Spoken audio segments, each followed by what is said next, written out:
Hello दोस्तों, कैसे हो आप सभी का शुभम चौधरी यूट्यूब चैनल में स्वागत है।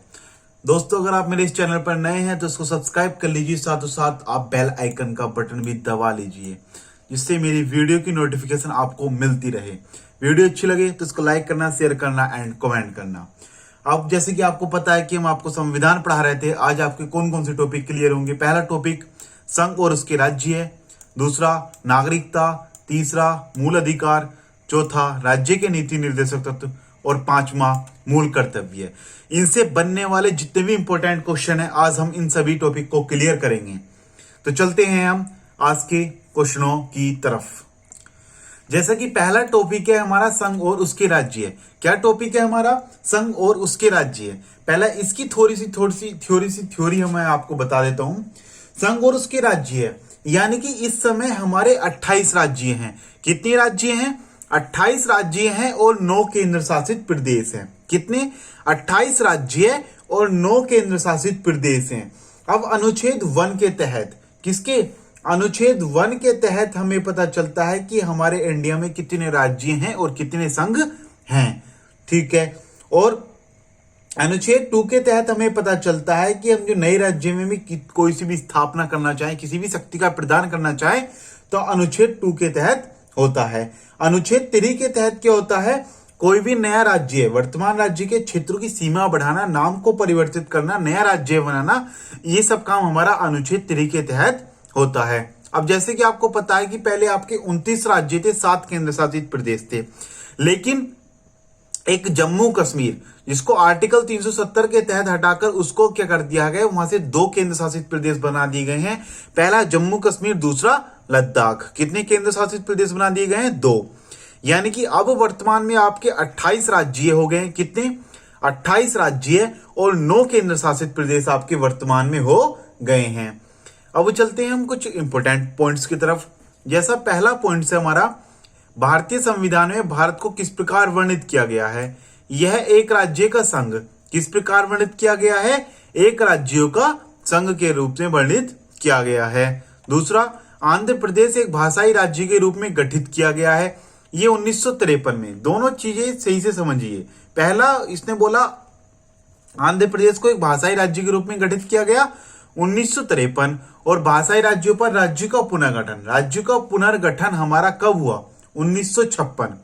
अब ये जो आंध्र प्रदेश था, इसका 1 अक्टूबर, कब?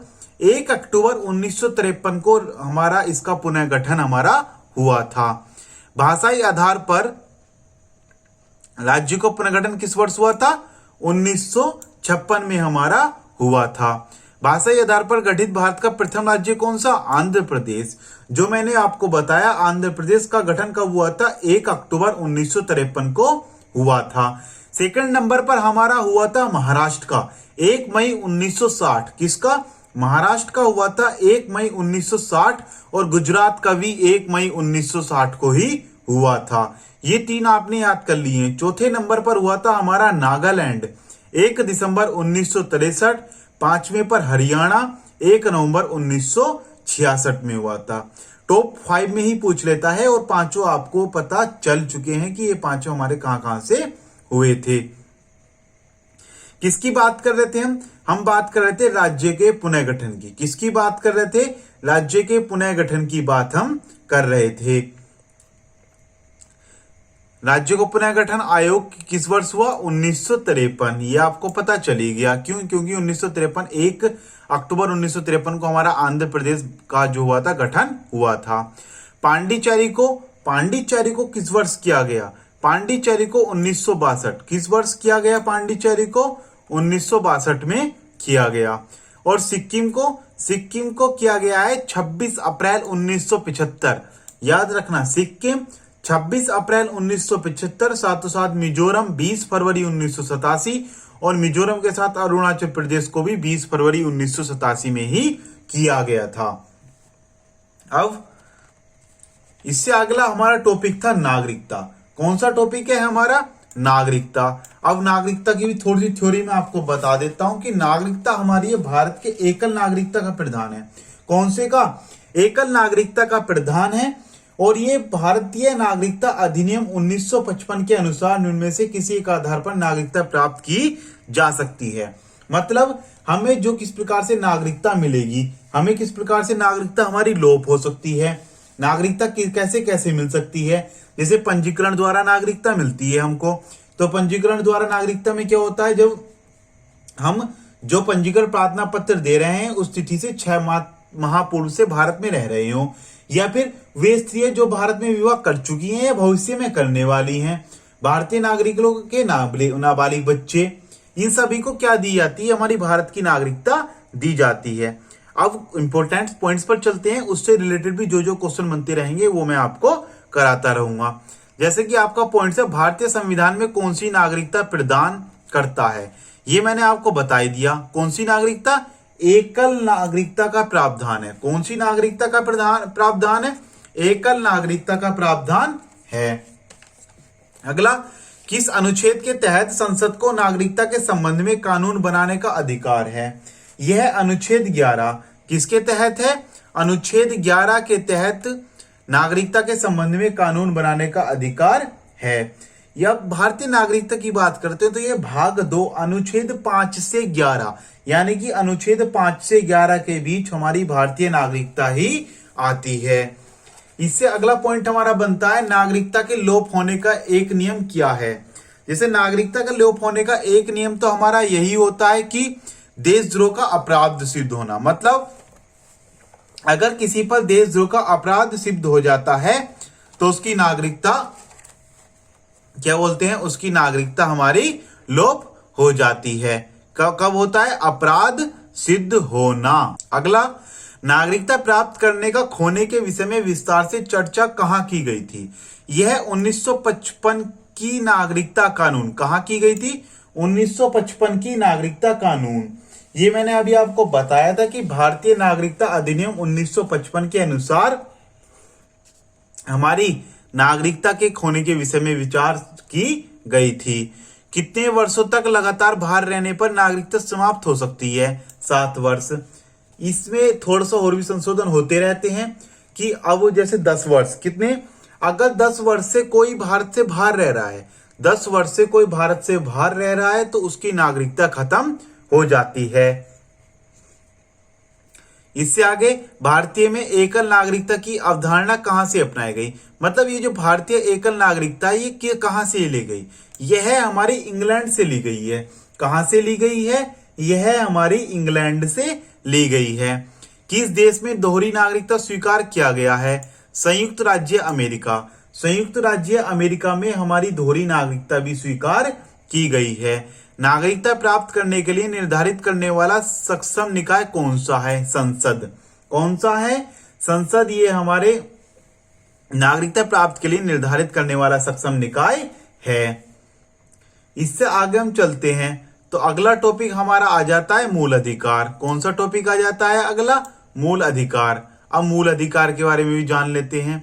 मूल अधिकार हमारे होते क्या हैं। मौलिक अधिकार ये हमारे संयुक्त राज्य अमेरिका से लिए गए। कौन से संयुक्त राज्य अमेरिका से। इनका वर्णन संविधान के भाग 3 अनुच्छेद 12 से 35 के बीच में किया गया है। कहां पर, अनुच्छेद 12 से 35 के बीच में भाग 3 में किया गया है। अब फिर से हम चलते हैं पॉइंट्स की तरफ, उन्हीं के अनुसार हम अपनी और थ्योरी को जान लेंगे। मौलिक अधिकार संविधान के किस भाग में वर्णित है, ये मैंने आपको अभी बताया था, भाग 3।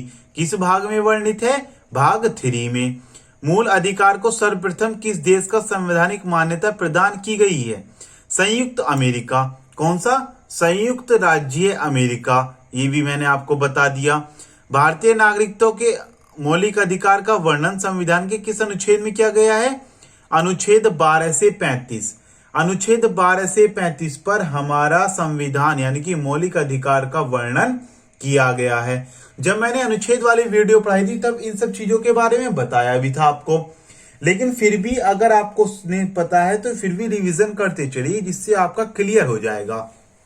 आप क्या काम करिए, एक कॉपी और एक पेंसिल लेकर जो मैं इंपॉर्टेंट पॉइंट्स बता रहा हूं उनको राइट करते चलिए, जिससे आपको कभी भी अगर वो टॉपिक्स देखने हो तो आप, या फिर आपका कभी एग्जाम हो तो आप उसी कॉपी को लेकर साथ चले जाएं और एक बार उन टॉपिक्स का रिवीजन कर लें, जिससे उनसे रिलेटेड आने वाले सभी क्वेश्चनों के आंसर आप फटाफट कर दें। अब अनुच्छेद 12 से 35 की बात हुई है। जब अनुच्छेद 14 से 18 की हम बात करते हैं तो समता व समानता का अधिकार आता है। किसका? समता या समानता का अधिकार अनुच्छेद 14 से 18 के बीच आता है। जब हम स्वतंत्रता के अधिकार की बात करते हैं तो अनुच्छेद 19 से 22, कहां? अनुच्छेद 19 से 22 हमारा स्वतंत्रता का अधिकार होता है। शोषण के विरुद्ध अधिकार की बात करते हैं तो अनुच्छेद 23 से 24 कब होता है शोषण के विरुद्ध अधिकार? अनुच्छेद 23 से 24। धार्मिक स्वतंत्रता का अधिकार की बात करते हैं तो अनुच्छेद 25 से 28। संस्कृति और शिक्षा संबंधी अधिकार की बात करते हैं तो अनुच्छेद 29 से 30 और संवैधानिक उपचारों का अधिकार की बात करते हैं तो अनुच्छेद 32। यानी कि हमें क्या पता चला? अनुच्छेद 12 से 35 तक हमारे मौलिक अधिकारों का वर्णन किया गया है। भारतीय संविधान भारतीय नागरिकों को कुल कितने मौलिक अधिकार प्रदान किए थे? 7। कितने किए थे? 7 अधिकार हमारे प्रदान किए थे। मौलिक अधिकारों का निलंबन कौन कर सकता है? राष्ट्रपति। राष्ट्रपति हमारा मौलिक अधिकारों का निलंबन कर सकता है। मौलिक अधिकारों के बारे में सुनवाई करने का अधिकार किसको प्रदान है? सर्वोच्च न्यायालय को। किसको प्रदान है? सर्वोच्च न्यायालय को। भारतीय नागरिकों को प्रदान किए गए मूल अधिकारों को निलंबित किया जा सकता है? जी हां, निलंबित किया जा सकता है। ये किसको निलंबित किया जा सकता है? जो हमारे मूल अधिकार हैं इनको निलंबित किया जा सकता है। मौलिक अधिकारों की संरक्षक कौन है? न्यायपालिका। कौन है मौलिक अधिकारों की संरक्षक? न्यायपालिका। मूल अधिकारों का आवश्यक लगाने पर अधिकार किसको है? मतलब मूल अधिकार है हमारे, उसका प्रतिबंध कौन लगा सकता है? हमारी संसद लगा सकती है। कौन लगा सकती है? संसद को पूरा अधिकार होता है कि हमारे मौलिक अधिकारों पर प्रतिबंध लगा सके। मौलिक अधिकारों का प्रमुख उद्देश्य व्यक्तिगत स्वतंत्रता को सुनिश्चित करना। समानता का अधिकार हमारा अनुच्छेद 14 से 18 कहां है हमारा? समानता का अधिकार अनुच्छेद 14 से 18। अब अनुच्छेद 14 से 18 की बात की गई है तो इसके बारे में थोड़ा देख लीजिए। अनुच्छेद 14 जो विधि के समक्ष समता है, कौन सा? विधि के समक्ष समता अनुच्छेद 14 के अंदर है। अनुच्छेद 15 इसमें धर्म, नस्ल, जाति, लिंग, जन्मस्थान के आधार पर भेदभाव का निषेध किया जाता है। अनुच्छेद 16 लोक नियोजन के विषय में अफसर की समता। अनुच्छेद 17 अस्पृश्यता का अंत। अनुच्छेद 18 उपाधियों का अंत। एक बार अनुच्छेद 17 को ठीक से याद कर लीजिए। अनुच्छेद 17 हमारा होता है अस्पृश्यता का अंत और अनुच्छेद 18 उन्मूलन का अधिकार, उपाधियों का अंत। ये 2 क्वेश्चन आपके इंपोर्टेंट में उसमें एग्जाम में बन जाते हैं। जैसे अगला, भारतीय संविधान के अनुच्छेद में कौन सा विधायन सत्ता पर पूर्णतः निरंतर लगाता है? यह हमारा अनुच्छेद 14 है। ये मैंने बताया था क्या? विधि के समक्ष समता। इसका अर्थ यह है कि राज्य सभी व्यक्तियों के लिए एक समान कानून बनाएगा, उन पर एक समान लागू करेगा। भारतीय संविधान की अस्पृश्यता उन्मूलन से संबंधित अनुच्छेद है। ये हमारा अनुच्छेद 17। कौन सा? अनुच्छेद 17 में हमारा है। ये मैंने भी आपको बताया था। अस्पृश्यता का अंत अनुच्छेद 17 और उपाधियों का अंत अनुच्छेद 18। भारतीय संविधान के कौन सा अनुच्छेद प्रेस की स्वतंत्रता का संविधान है? अनुच्छेद 19। अनुच्छेद 19 के अंदर क्या होता है? 19(1) की बात करें तो बोलने की स्वतंत्रता हमारी होती है। भारतीय संविधान के अनुच्छेद 25 का संबंध किससे है? धर्म की स्वतंत्रता से। किससे है? धर्म की स्वतंत्रता से है। अनुच्छेद 25(a) इसके अंदर हमें बताया गया है कि हम अपने धर्म की रक्षा कर सकते हैं। मौलिक अधिकारों के अंतर्गत कौन सा अनुच्छेद बच्चों के शोषण के से संबंधित है? तो बच्चों के शोषण से जो संबंधित है वह है अनुच्छेद 24। कौन सा अनुच्छेद है? अनुच्छेद 24 हमारा है। संविधान के किस अनुच्छेद द्वारा सिखों द्वारा कृष्ण धारणा, जो कृपाण धारण करते हैं, ये धार्मिक स्वतंत्रता का अंग माना गया है? अनुच्छेद 25। कौन सा? अनुच्छेद 25 में हमारा धार्मिक स्वतंत्रता का अंग माना गया है। व्यक्तिगत स्वतंत्रता के लिए रिट याचिका, रिट याचिका की बात करते हैं तो हैबस, कौन सा? हैबस कोर्प्स, हैबस कोर्प्स में रिट याचिका हमारी दायर हो जाती है। धार्मिक स्वतंत्रता का अधिकार किस अनुच्छेद के द्वारा किया गया है? यह किसके अनुच्छेद के द्वारा किया गया है? अनुच्छेद 25। किसके द्वारा? अनुच्छेद 25 के द्वारा किया गया है। स्थिति में बंदी प्रत्यक्षीकरण याचिका को जारी किया। दोषपूर्ण पुलिस नजरबंदी। किसको? दोषपूर्ण पुलिस नजरबंदी में स्थिति में बंदी प्रत्यक्षीकरण याचिका को जारी किया जाता है। संपत्ति का अधिकार, ये हमारा एक कानूनी अधिकार है। संपत्ति का अधिकार क्या है? एक कानूनी हमारा अधिकार है। और 17 से 18 में सामाजिक समता की, किसकी? सामाजिक समता। 17 यानी कि अस्पृश्यता का अंत और 18 यानी उपाधियों का अंत हमारा होता है। मौलिक अधिकारों को लागू करने के लिए रिट कहाँ जारी की जाती है? उच्चतम न्यायालय। कहां पर जारी की जाती है? उच्चतम न्यायालय में जारी की जाती है। अब अगला टॉपिक हमारा क्या था? राज्य के नीति निर्देशक तत्व। इसका क्या कहना है जी? भारतीय संविधान के किस राज्य में नीति निर्देशक तत्व ग्रहण किया गया? आयरलैंड से। कहां से किया गया राज्य के नीति निर्देशक तत्व ग्रहण? आयरलैंड से किए गए हैं। भारतीय संविधान के किस अनुच्छेद में राज्य के नीति निर्देशक तत्व का उल्लेख है? अब आप बताइए, राज्य नीति निर्देशक तत्व का उल्लेख हमारे भारत के किस अनुच्छेद में है? तो ये हमारा अनुच्छेद 35 से 51, अनुच्छेद बल्कि 36 से 51, आप याद रखिए। अनुच्छेद 36 से 51 और भाग 4, क्या याद रखेंगे? भाग 4 में राज्य के नीति निर्देशक तत्व का सिद्धांत दिया गया है। भारतीय संविधान का कौन सा अंग समाजवादी राष्ट्रपति स्थापित करने की घोषणा करता है? नीति निर्देशक तत्व। कौन घोषणा करता है? नीति निर्देशक तत्व। किस नीति निर्देशक सिद्धांत को प्राय समाजवादी माना गया है? ग्राम पंचायत की स्थापना। किसको माना गया है? ग्राम पंचायत की स्थापना को माना गया है। मूल कर्तव्य की बात करते हैं। नेक्स्ट टॉपिक क्या है हमारा? मूल कर्तव्य। किस वर्ष में संविधान को मूल कर्तव्य को अंतर स्थापित किया गया है? 1976 में। किस वर्ष में किया गया है? 1976 में किया गया है। मौलिक कर्तव्य को निर्धारित किया गया है 42वें संविधान संशोधन द्वारा। किसके द्वारा? 42वें संविधान संशोधन द्वारा मौलिक कर्तव्य को निर्धारित किया गया है।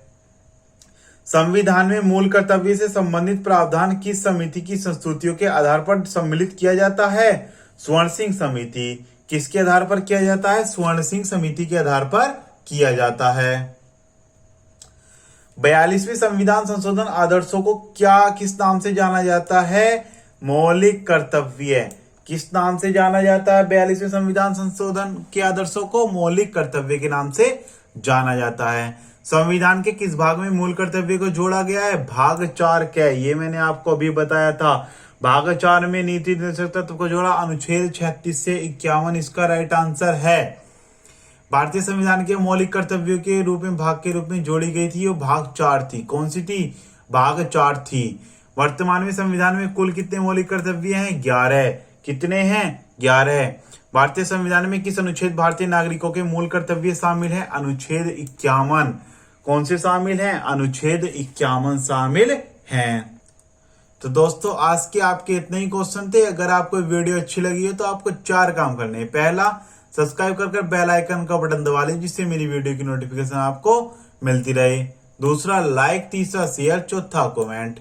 जब आप लाइक करेंगे तो उससे क्या मिलता है? हमें मोटिवेशन मिलता है और हम आगे को ऊर्जा के साथ काम करना चाहते हैं। तो आज के लिए आपका इतना ही था। हम अगले टॉपिक में पढ़ाएंगे आपको संसद, राष्ट्रपति, प्रधानमंत्री, जितने भी टॉपिक है संविधान के सभी टॉपिक आपके क्लियर कर दिए जाएंगे।